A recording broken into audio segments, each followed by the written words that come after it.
back to the Anytime Sports Podcast Show. I'm your co-host, Colin. I'm here with another co-host, Andrew. Say something, Andrew. Let's go. We're going to need some draft coverage again today. Draft is coming up, I believe, in 10 days from when we're filming this. It's very coming soon. Really close for the NFL draft, and we got some NFL news to get into that we have missed. We have had some absence, but we are back with some more news. We'll get straight into it. Notre Dame safety Kyle Hamilton is reportedly shooting up the draft boards and would not be surprised if he's picked in the top 10, according to lead NFL scouts. I've been very high on Kyle Hamilton for the longest time. I absolutely love his tape and love what he did at Notre Dame, not only because I'm a Notre Dame fan, but I just really think he's a generational type safety, a guy you can put back in the secondary that quarterbacks fear. And we love those types of guys. I think they're great. And I told you there was a couple weeks ago where they said he's sliding on a couple people's draft boards. I told you he's very good. Don't buy that. He's going to go in the top 5 or the top 10. And I have him in my mock draft later going in the top 10. But that's what I think. What are your thoughts on Kyle Hamilton, maybe top 5? I think he's great. I think he's shown his talent. People have been doing more research on that guy. I think he's showing up. Bunch of great DBs, bunch of great linemen in this draft. Not many great quarterbacks, which we've covered, but I think, he is definitely climbing the draft board. I wouldn't be surprised if he's drafted in the top. Kyle Hamilton is one of those generational type safety guys. I mean, he's a very hybrid guy. He'll help you in the run game and he'll help you kind of in your pass game. And he's a guy that you can stick on somebody and be like, okay, he'll guard him, and you don't really have to worry about him. And I really like him. I think he's gonna be a great pro. In fact, I probably will get his jersey when whoever team is drafted. But I think he's very good, and I'm glad he's shooting up people's boards, in my opinion. And another news that happened about a day ago, the Giants may eventually cut cornerback James Bradbury, who didn't attend voluntary workouts. What were your thoughts? I mean, when you don't attend voluntary workouts and you're going to get cut because you didn't attend voluntary workouts, well, what are your thoughts? I mean, that's the thing. When it's like a thing in high school. When coach says, "Hey guys, coach says, "Hey guys, optional weightlifting this Friday." You show up. It says optional, but it's not optional. That's what shows the coach you're there for the team. Bradbury doesn't show up. He doesn't want to play. I mean, wants to play for the team, but he shows he doesn't want to put in the effort for the team. It was agreed through the CBA that voluntary workouts for veteran players they can't be forced to be there because it's the off season, but it's voluntary. And some of these guys are not necessarily just blowing off, not working out or anything. Some of these guys got their own personal trainers and their own workout regimens that they follow. They're not not working out. These guys are still working out and building up. They just didn't attend voluntary workouts. I know there were some arguments with a couple other star players a couple years ago that didn't attend voluntary workouts, but I think it's kind of dumb, to be honest. I think if you don't attend a voluntary workout, you shouldn't lose your job for a voluntary thing. It's a voluntary thing, and I know it might have been cool to say, hey, show up for one of the voluntary workouts, but he didn't. And if he shows up during the season and he balls out, I mean, he proves it. But I don't like the idea of someone getting cut for a voluntary workout. I don't think that's right. I think the right thing to do is to show up to the voluntary workout. I don't think you should get cut because of it. A lot of these veteran guys need their time to rest. Veteran guys who have their houses in Florida or whatever, they don't want to come back for I bet it's I know for the Bears. I know for the Bears wise, it was New York. 24 out of their 50-man roster from last year showed up. All the young guys showed up. Those guys who are getting started, who are just out of college, who don't really have families yet, they could show up. Those older veteran guys who have families, who have wives, they can't show up really. You got to take that into consideration. I don't think it's necessarily needed to cut them, but I mean it's a thing for the it's like a thing for the players to show up, but you also got to take other factors into consideration. You have to take factors in consideration, and I mean I just don't like the idea of it. We obviously have different views on it, but I love that we have different views on it because it's kind of making a conversation out of it. And another piece of news that I have is the Packers are interested in drafting wide receivers have been linked to multiple stars, including Chris Olave. What do you think about Chris Olave maybe going to the Packers to be a weapon with Aaron Rodgers? You know, Devontae Adams left. They did sign Sammy Watkins, which we will get to. Sammy Watkins, I think he signed for a 2-year, $25 million deal, if I'm not mistaken. But that was a big signing. They need somebody to play next to him. They do have Allen Lazard. They do have Robert Tonyan. What do you think? Maybe adding Chris Olave to that equation, getting somebody over the top. Yeah, I was really harsh on the Packers. I was like, hey, you can't have Allen Lazard and Randall Cobb your 1 and 2. You need some guys. But they got Watkins. He's going to probably be their 1 now. Lazard be their 2. And Randall Cobb be their 3 unless Watkins is their 2 and Lazard is their 1. But if they draft that guy could very well become their 2, possibly their 1, just like the Bengals did with Jamar Chase. I mean, people are making fun of the Sammy Watkins sign, but it's a classic Packers move in the fact that you're getting a veteran wide receiver. Sammy Watkins has been around a long time, and he's not a bad wide receiver by any reason, but he's traveled around to a couple teams, so he knows what being a veteran is like.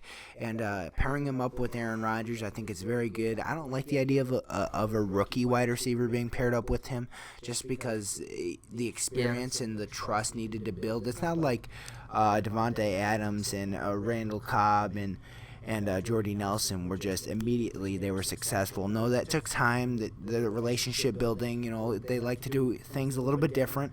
So it took time to get that sort of connection. Maybe he can get it with Chris Olave right away. I do like Chris Olave as a talent. I think he's very fast, and they could use a burner down in Green Bay. And I think this would be a good signing to help.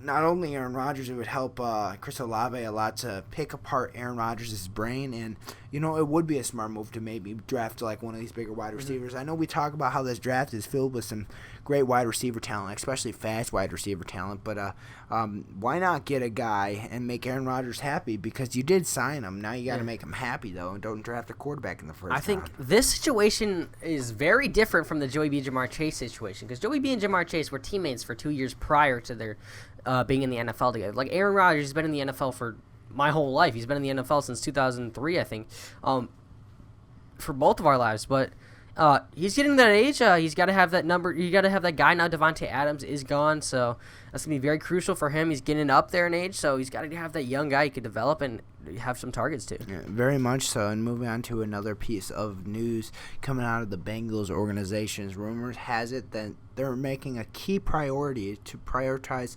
selecting a cornerback in this draft. What are your thoughts about selecting a cornerback in this draft? That's what they need. I think they did get to pick up a couple linemen in the offseason, which will help them out. They got to pick up a lineman. I think do they have a second-round pick? I don't necessarily think they need to pick up a lineman. I think they pretty much did that in free agency. I like the idea of a cornerback here, especially not Eli Apple, Mr. Toast. Yeah, that's what I'm saying. Like Eli Apple got toasted in the Super Bowl, and that's part of the reason why they did lose along with that offensive line.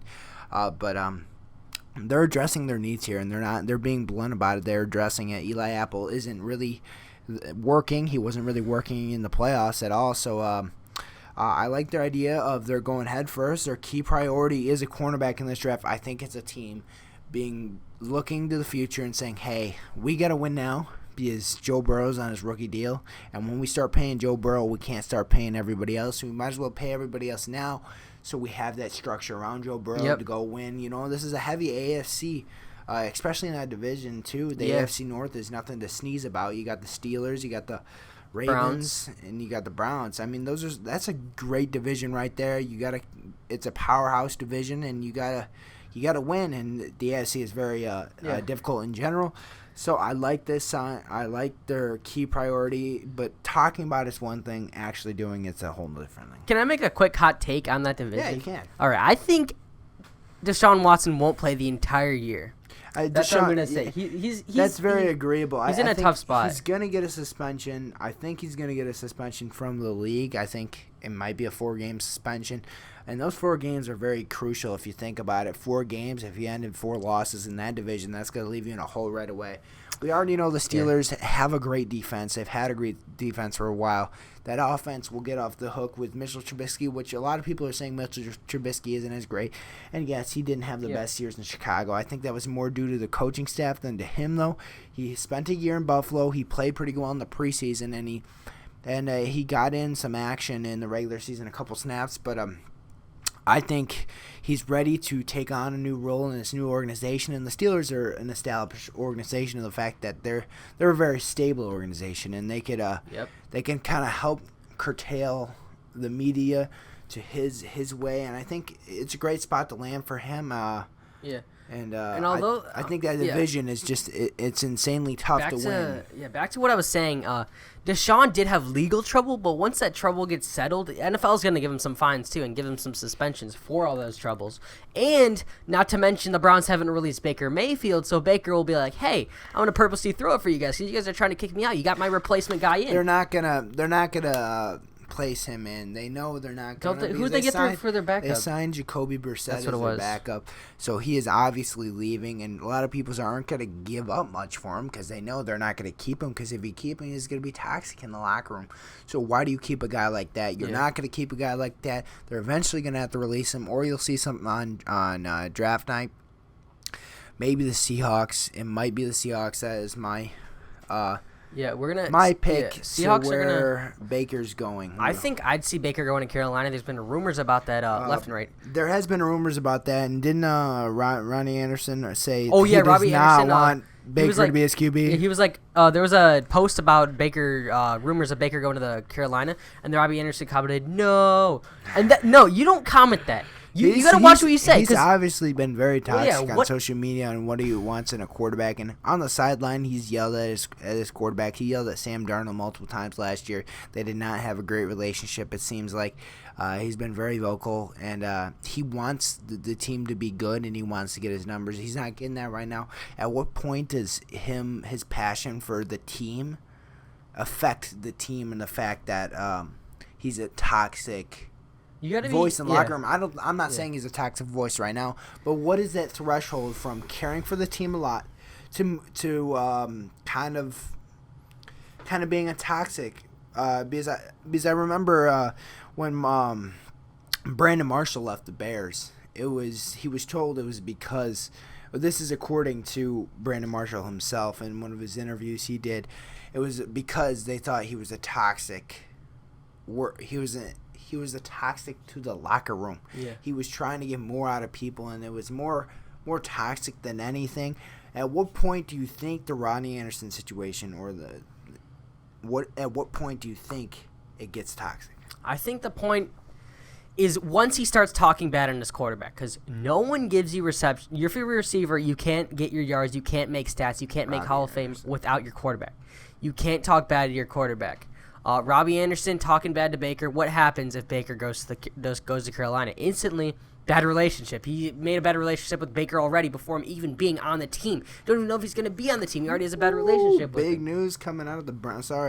Big news coming out of the Browns organization. Pro Bowl cornerback Denzel Ward signs a 5-year, $100.5 million contract extension, includes $71.25 guaranteed. Go get your money, Denzel. He is now the highest paid cornerback in the entire league. He's getting his money, and I am so happy because he is a great cornerback. Yeah. He's been a great cornerback for a long time, and now I think those guys he's starting to hit his stride, and that's a good Browns defense. And the fact that you have your Myles Garrett, and then you have your Denzel Ward, I think that's beautiful. Another thing I saw, there was a top 10 most paid cornerbacks list. Who wasn't on there was Jair Alexander. Not even in the top 10. He's going to want his money now. You got to give him his money, Green Bay.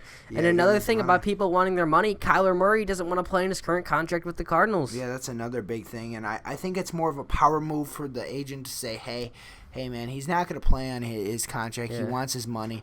Maybe we could see a trend now. I heard on the Pat McAfee show, but maybe we see a trend here now of players on their rookie deals saying, hey, I'm not going to play on my rookie deal until you extend me. Give me my money. Maybe we'll see the days where a rookie quarterback does well in their first 2 years and gets paid a crap ton of money. We can see that, and I'm all for that for players getting their money, and I think it might be a good thing. But we see now more and more guys getting their extension before the rookie deals, and we saw Josh Allen do that. We saw Patrick Mahomes do that. So there are some notable guys who have done that before. And also another, since we're talking about contract extensions, reports are coming out about an hour ago that both sides were working towards an agreement, the Titans and A.J. Brown, to remain with the team for a long time. I really don't think there's a possibility that A.J. Brown and the Titans split up. I think they'll come together for a deal. And also with the Debo situation, and there's been rumored teams that maybe the Bears can get him, maybe other teams they've been floating out. I think Kyle Shanahan, when he said he's like we're still like listening, it doesn't hurt to listen to an offer. It doesn't hurt to listen to an offer at all. And if they get a great amount of picks for him, then you send him off. But I think they're going to re-sign him. And with the 49ers, they take a long time to re-sign their players. They took a long time to re-sign Nick Bosa. Like Nick, right? Yeah. No, Joey's on the Chargers, yeah. but Nick's on the 49ers. I always forget that. But Nick Bosa, they took a long time to re-sign him. They love Fred Warner in that organization. They absolutely love him.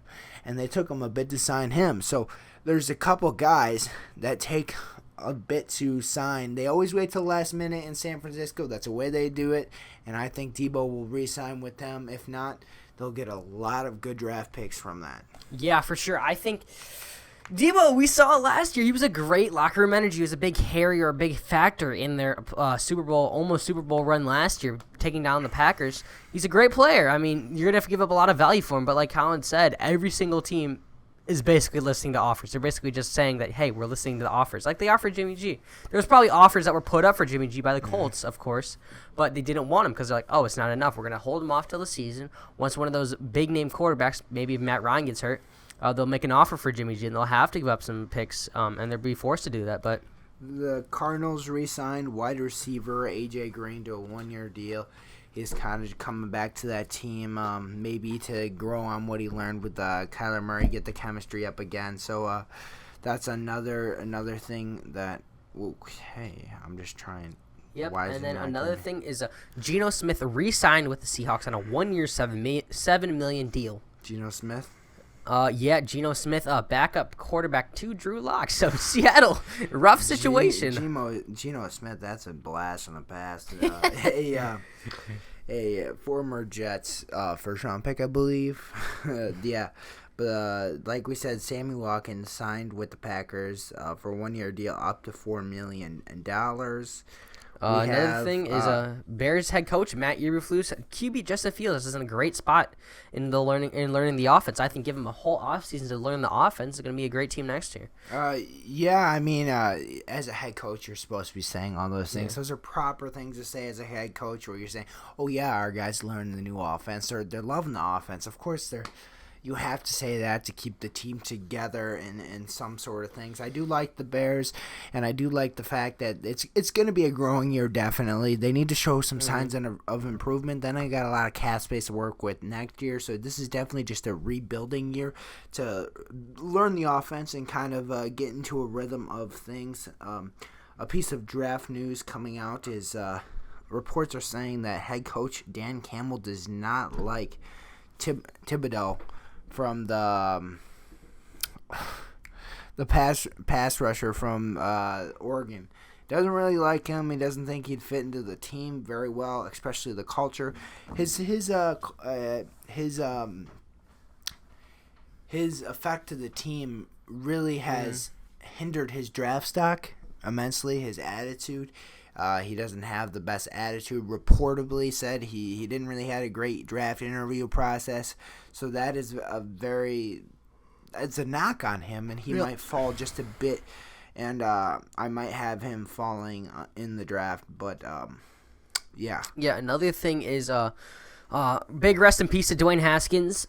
He died over this past sad. Very young guy. His time was up next. He was a great quarterback in Ohio State. Rest in peace to him. Fighting for a job in Pittsburgh, and then it's sad. You never want to see a guy like that. We'll get more details coming out. Apparently, he was crossing an interstate, but we don't know exactly why he was. But our rest in peace to him, and thoughts out to his family. Yeah. Another thing, Tom Brady and Aaron Rodgers to face off against Josh Allen and Patrick Mahomes in the match, which is considered. I think it's a 2-on-2 golf match. Yeah, golf match. it's gonna.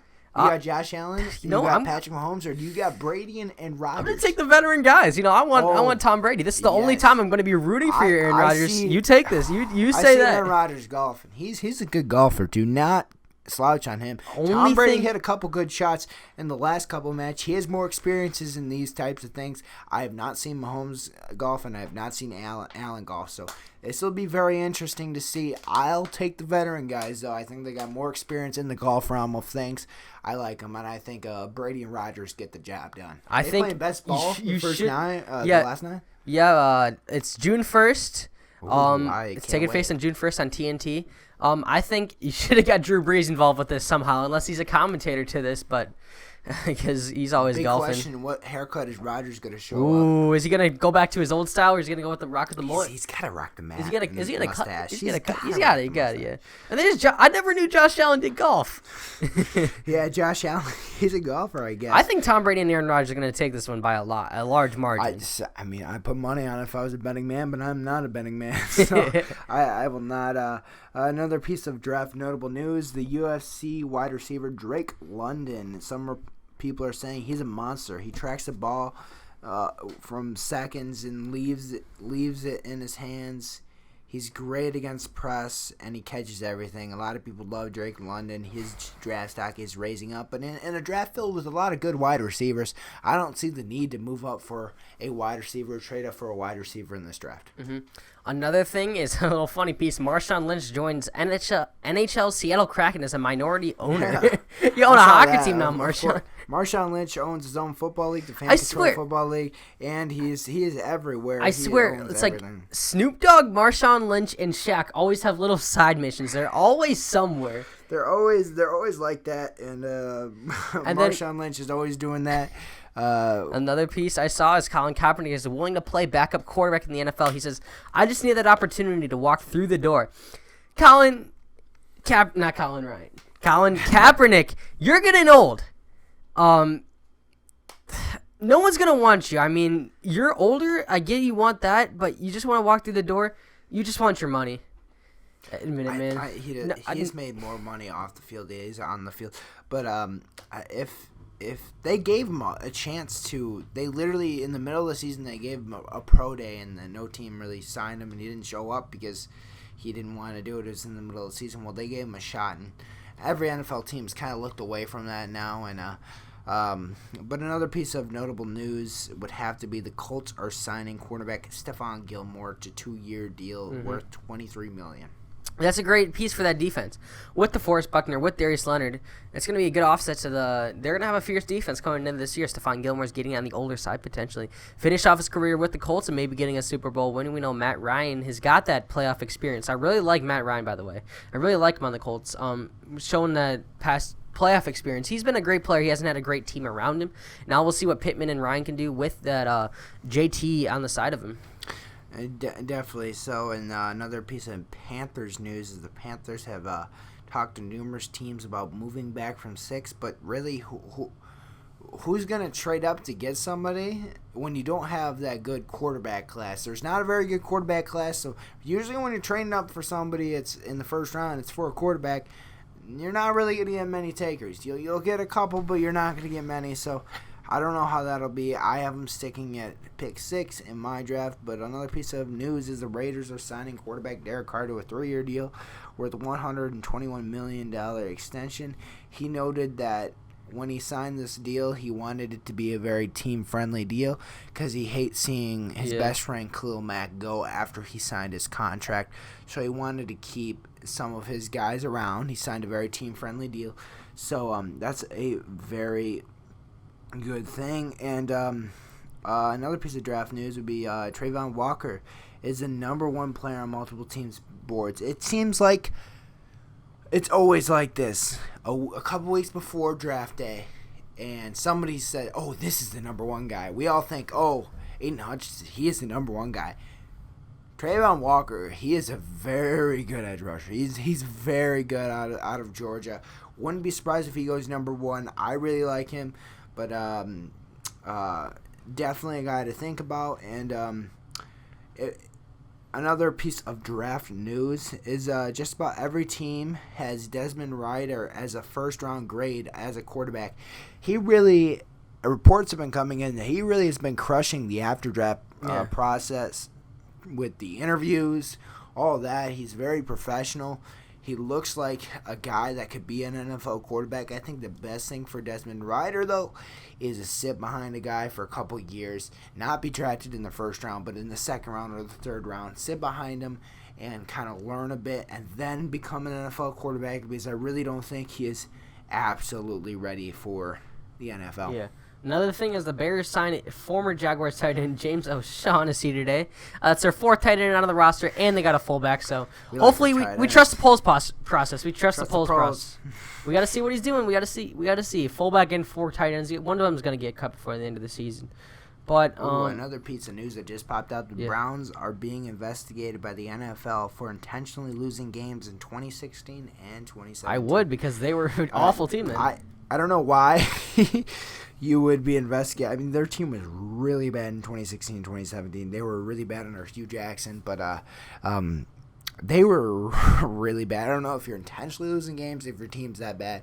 But I don't know what you could do if you find them guilty of that. Do you fine them? Do you say, oh, yeah, those guys that you got with your picks can't play anymore? Well, I mean, that really doesn't work. So who knows with that situation? Another thing is, I want to go back to the Desmond Ridder thing. If he's going to go in the first round, what team is going to pick a quarterback? What team do you think is going to pick a quarterback in the first round? We'll go into it. I think it'll be Carolina at 6. Yeah. But now that you speak of it, we'll get back on the quarterbacks and where we think they'll go. But let's enter into our mock draft. Our top 10 mock draft segment. This is where we're going to go through our top 10, who's going to be picked in the top 10 in order. We'll do our explaining why. And I'll go with my number 1 pick. You tell me your number 1 pick, and we'll go from there. Why don't you start us? Well, I'll start us off. All right. My first pick, Trayvon Walker, edge rusher out of Georgia. You think his stock booms like a few days before the draft? His stock boomed a lot, and I thought it was fake until I looked at the film. I mean, this guy is a very talented edge rusher out of Georgia. 6'5", 272. He's a junior. He's 21 years old. His stock has been rising. He had 5 sacks last year for 9 hits in 20 hurries. He's very good. He's very athletic, and I think that's why he's been able to climb up people's draft board. Is he's got more potential than someone like Aiden Hutchinson or a Thibodeau. He's very good, and I think he will go number 1. And who do you have go number 1? I got the guy who sticks up there. I got the guy who's been up there since day 1 of this draft and hasn't dropped. I got Aiden Hutchinson. I see your guy. I could see your guy going number 1 for sure. But just to change it up to get a different pick, I think Aiden Hutchinson. He stayed on the top of the boards and number 1 for a while for a reason. So you think it's a complete bluff that Trayvon Walker's gonna go to? Well, I'm not saying it's not a blow off. I think he could very well make the first overall pick, but I think Aiden Hutchinson is my guy. There's a reason he hasn't dropped on the stock and has climbed to the first and not gone down since then. I agree with you on the fact that Aiden Hutchinson is a top 5 pick, because I have him going here at number 2 in Detroit. He played high school ball in Michigan. He went to Michigan. He gets drafted by Detroit. That's a storybook ending right there. As a guy from Michigan, you want to be drafted like that. He's drafted very high. I think if he falls to number 2, you have to pick him. We've heard that Detroit is not very high on Thibodeau. I think I'm saying that right, Thibodeau? Yeah, Thibodeau. Yeah, something like that. But the edge rusher out of Oregon. But and I think Aiden Hutchinson's higher on their board, and I think if he falls, which I think he will, I think definitely the Lions will take that chance and will draft him right up. Who do you have going as your number 2? I think it says the Lions need a quarterback. They're going to stick with Jared Goff. They need a linebacker. I don't think they want Thibodeau. And they need a DB, which I think is why I'm going to pick with them picking Derek Singletary. I don't think they're going to go with Kyle Hamilton. I think they're going to go You don't Singletary. think they're going to go Desmond Ryder? No, not Desmond Ryder. Who's the? No, Amir Gardner. Why does it Desmond Ryder? Sauce Gardner. Yeah, Sauce Gardner. So you think they're going to go with Derek over Gardner? I think Gardner's the best cornerback. To me, he's the best cornerback in this draft. Out of this draft class, he's very good. I think he's the number one. So why do you think that they're gonna pick Derek, the guy at LSU, over the guy? I think basically just on how he was placed on the draft board. I think Detroit needs a DB regardless. They want to pick the best guy available. They could very well pick Sauce Gardner. So you think they're gonna go a DB over someone like a Trayvon Walker or a Thibodeau or a tackle? I think they are because they're going to need that position more. Although they do need that edge rushing ability, I think that's not their top focus right now. That's not their top need right now. I mean, everyone in this top portion of the draft will draft edge rushers and tackles. I like how you're going a little bit different from this angle. I just don't see it drafting a DB that high at number 2. I think you trade back and you do it if you want a DB. I think he'll be there later.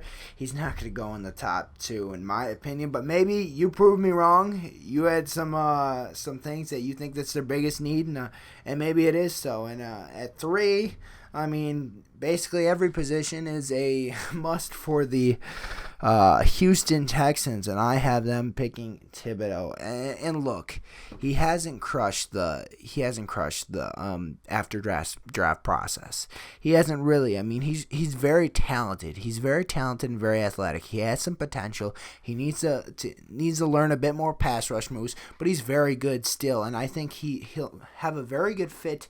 And in Houston, they need an edge rusher. They need a guy like that, and someone like that talented is you can't pass up at 3. And I think they draft him. Yeah, I think the Texans do have the 13th pick too. I think I gotta stick with you. I think Thibodeau's going in the top 3 if Detroit drafts him or not. He's going to the Texans if he falls to him. I definitely think I like Thibodeau going there, but I could also see them going with Evan Neal, the tackle out of Alabama. They love tackles out of Alabama down there in Houston. The Houston Texans, they love their tackles out of Alabama.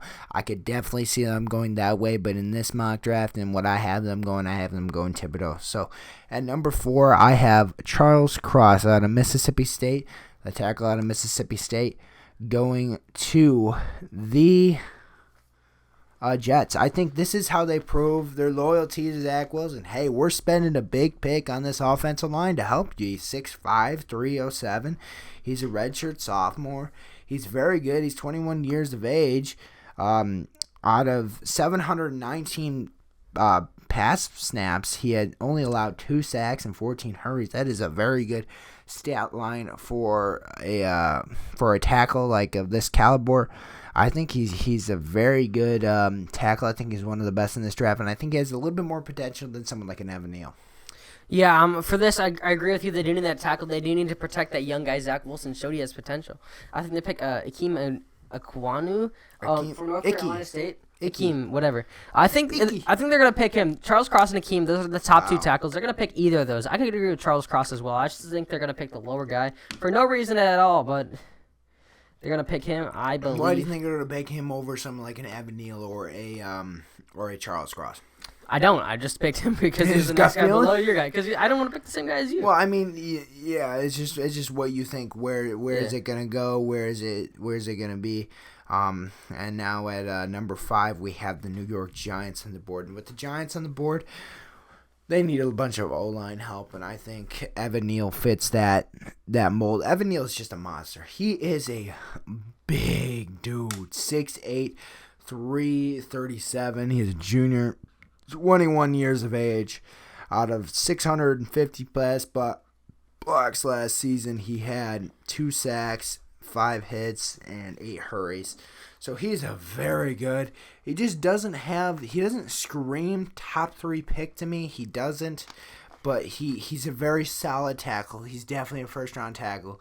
And I think he'll be a very good tackle in the NFL. And that's why I have him going at number 5. Who do you have going at number 5? Given the Giants do have 2 picks and very similar. Yeah, I think this one, and I'm going to go with this now. I'm going to get Charles Cross. It could go either way like I did last round. I didn't pick him last round. I'm going to pick him this round. Charles Cross to the Giants. Yeah, pretty much well said on that. And yeah, next pick on to Carolina. Number 6. I'll let you pick number 6 one. I've kind of let us off on all the other ones. Who do you have going at number 6? No, Carolina, it proves. Carolina has two options. Do they draft a quarterback 6th overall? I think what they should do is listen to those trade offers. Listen to them. Very, very good. Maybe from one of the earlier first rounds, give you more picks, and they could bump up to get a Kyle Hamilton if he's still there. But I think they take those trade offers, trade down to like an end of the first round, possibly early second, then get that quarterback that they want, or they could just draft a lineman right here. But I think right here, they're going to take Evan Neal. I didn't take him last time. They need an offensive lineman. Evan Neal. So they're going to take Evan Neal. No way they draft a quarterback 6th overall. None of these quarterbacks are 6th overall caliber.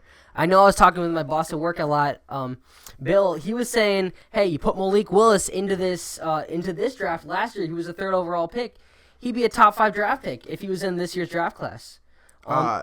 Davis Mills, you mean? Davis Mills, yeah. I don't know why I said Malik Willis, but yeah, I was meaning Davis Mills. But yeah, I think they're going to pick Evan Neal. What do you got for the Panthers? The Panthers, they absolutely fell in love during this process with Kenny Pickett. They love Kenny Pickett. They love his tape. He played in pro style offense in Pittsburgh. The problem is that he was a one-year wonder, which we know what one-year wonders could do. But I don't think he's a bad pick. I think they end up going with Kenny Pickett here just because I don't think they have any buyers with their pick to trade back. I think they'll going and they'll draft Kenny Pickett. I don't think they'll go Malik Willis here, even though I think Malik Willis has a lot more talent. I just think they fell in love with Kenny Pickett, and that's their guy. I don't think they should pick a quarterback for that. I don't think anyone should, but I think just the hype, there's overhype in quarterbacks. No matter what quarterback class it is, everyone likes it, and I think they'll definitely go Kenny Pickett at number 6 because I just think they fell in love with him. He's not a terrible quarterback, but he's not the greatest. But I think they'll go with him at number 6. Number 7, I have Ahmad Gardner, cornerback out of Cincinnati, being drafted by the New York Giants. Look, they need some help on the secondary. I think Ahmad Gardner is a very good guy to have to add to your repertoire of players. He's the best cornerback in this draft, and look, if you can get him at number 7, that's great. I also see they could trade back in the draft to maybe get some more picks, but you're not going to get that many buyers. But I think Ahmad Gardner will go in the spot. What do you think for number 7? Yeah, I'd agree with you on that. I'm still noticing that we kept Kyle Hamilton up there. I think we're keeping him for the right team. I think he is going to drop, even though he is a great player. I think he's great. I just think teams don't prioritize safety as much as I think they should. I mean, Kyle Hamilton to me is he's a top 2 talent in this draft. I think it goes. I don't know. I think he's a top 2 talent in this draft. I think he's a generational type safety, and I think he'll fall in the draft. I think he'll fall in between the 5 and 10 range, and I have him going at number 8 to the Atlanta Falcons. I think they definitely need some a secondary help. I think this fits their secondary help very well. I think Kyle Hamilton. What's that other guy they have? They had Kiana. Who do they have right now? Like that one guy. Is that corner that's... They have a cornerback, the AJ Terrell. Yeah, that's what I was talking about. Very good cornerback, AJ Terrell. What better way to pair him with Kyle Hamilton and the over-the-top help? That's a very good 1-2 combo right there. And Kyle Hamilton's a generational type safety. I keep saying this, and I keep believing it every time I say it. This guy is very, very good. And I think at number 8, you get a steal. What do you think? I'm thinking they're drafting the same thing. I think they take him. I think that's where he goes. I think they do take those trade offers. I don't think anyone's going to give them a trade they're going to take because they got those 2 first early picks, but I don't think they need the players. There's talent that goes so deep into the draft that I don't think they need those top 2 picks to draft. They could get a later pick easily. On to the Seahawks. The Seahawks, I have drafting Icky. Ikimoku. Yeah, I don't know how to say his last name, but he's a tackle out of North Carolina State. Look, this guy is very good. He's a very good tackle. He's 6'4", 310. He's 21 years old, and out of 500 pass snaps last season, he had 3 sacks, 10 hurries. This guy's a very good tackle. I just have him going at this position just because I like the size and I like a little bit better of Charles Cross and Evan Neal. I think they're a little bit better, and I think he'll fall to number 9, which is a steal in my opinion for a team who definitely needs someone at the tackle position. They need someone to kind of block for Drew Lock. So I know it's not the most glamorous position, but I definitely think he'll fall there at number 9. Yeah, I'd agree with you on that. I have no clue who the Seahawks need. They're not. I think they're gonna stick with Drew Lock this season. They're gonna purposely, not like the Cleveland Browns we mentioned earlier, they're not gonna purposely let their team fall. I think the Seahawks are gonna intentionally fall, and they're gonna pick a quarterback next year when there's Bryce Young and there's those guys who are way better than the quarterbacks this year. And that's why I have George Kaliafis, whoever, go in there because they need that. George. That's the edge rusher out of Purdue. They need that extra help with Bobby Wagner gone on that defense. They need that extra help. All around, they just need help. 6'2", 266, a junior out of Purdue. He had 5 sacks last season, 14 hits, 35 hurries on 335 pass snaps, and he had 331 run snaps. He's a very good edge rusher. He's probably he's like the third or fourth best pass rusher in this draft. Still, he is a very good pick, and to him fall at number 9, right? Yep. You had him going number 9. I don't think that's. I think it's kind of a reach, but I don't think it's that much. The fact that it might be their need, it might be what they need, and I think that's very good. I think at number 10, I have Derek Singletary Jr., the cornerback out of, I totally butchered his name, but the cornerback out of LSU, standing at 6 foot, 190, junior. You had him going top 2, I think, right? No, I had him top 5. You had top 5, something like that. But I think he's a very good cornerback. He had his best year was his freshman sophomore season. He definitely had he had an injury this past season towards the end. So did someone like a Kyle Hamilton had an injury at the end of the year. Drake London also did as well. But I think they need cornerback help, and I think this guy, he will serve them justice. And I think he's a very good. Yep. Real quick after this, I want to go over 3 things. I want to go where you think Jordan Davis will go, where you think Olave will go, and where you think the first quarterback will be drafted in the draft class. But to go on the New York Jets pick, I'm just going to pick the rank 8, the next guy up there, Trent McDuffie. He's a quarterback. It says they need a quarterback. He's a great. I got them picking him. I think he's a very good guy out of Washington. He's at number 10. But you asked for where do you think Drake London will land? Where do you think? No, I said where do you think Jordan Davis will land? Where do you think Olave will land? And Jordan Davis, Olave. I have my picks. I think Jordan Davis will land with the Chargers. They need that. That defense is already electric enough. They don't need. I mean, unless the Chargers pick a receiver. I think at number 17, I think it's got to be Chris Olave at that pick. I think Chargers pick Olave? Yeah, Chargers will pick Olave in this draft. I think they need a burner. They do. They do need somebody like that. They paid so much money for some wide receivers, but they need a couple extra. And I think Chris Olave definitely fits what they need in the Chargers. One of their biggest needs is wide receiver, to be honest. I mean, they do have Keenan Allen. They do have Williams. They just Williams, and they just re-signed him. But hey, you gotta add to that repertoire, and I think Chris Olave adds a very, very good, interesting piece to the puzzle. I think Jordan Davis. I was gonna say either Olave goes to the Chargers or the Packers, or Jordan Davis goes to the Chargers or Packers. He's gonna go to either of them. The big boy, where do you think he's going? Jordan Davis. I think he goes to the Saints. If I'm gonna be honest, I think he goes to New Orleans. Let me see. Jordan Davis. he'll go 9-team, or he might. I like him on the Steelers a lot too. Yeah, I like that. That defense I like is the already Steelers. electric. That is already electric, and adding a very fast defensive lineman like Jordan Davis in that. That's a very good pick. I think that he could land there or somewhere like I do like the idea of Jordan Davis maybe falling to somewhere like a Patriots. I mean that's a lot of speed for Bill Belichick to work with, and we know how Bill Belichick loves his defense. So I think that could be a very plausible situation.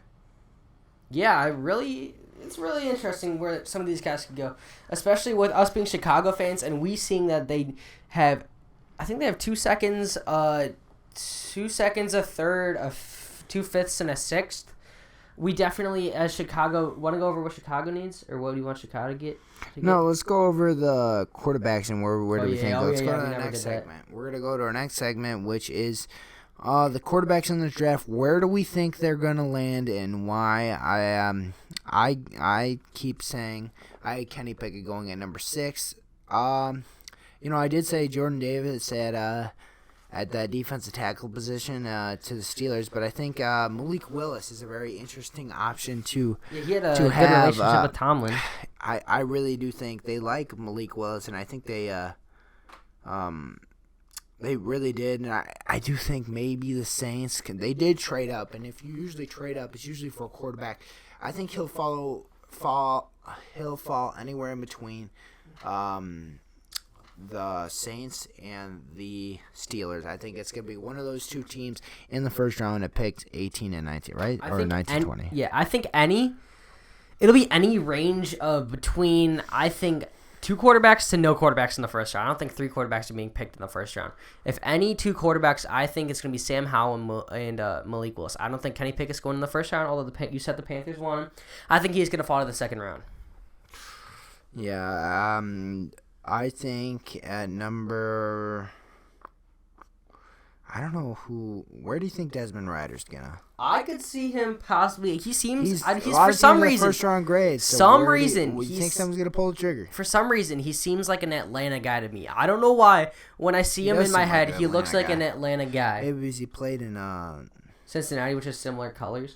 I don't know. I can see him. I kind of see him kind of follow into the trap of the Seattle Seahawks. I think the Seattle Seahawks, his trend is kind of, he might be drafted. The Seattle Seahawks have a couple early second round draft picks, and I think on day 2, I think he'll fall. Desmond Ridder will fall to him, and I think he'll be taken by them because they have a lot of picks.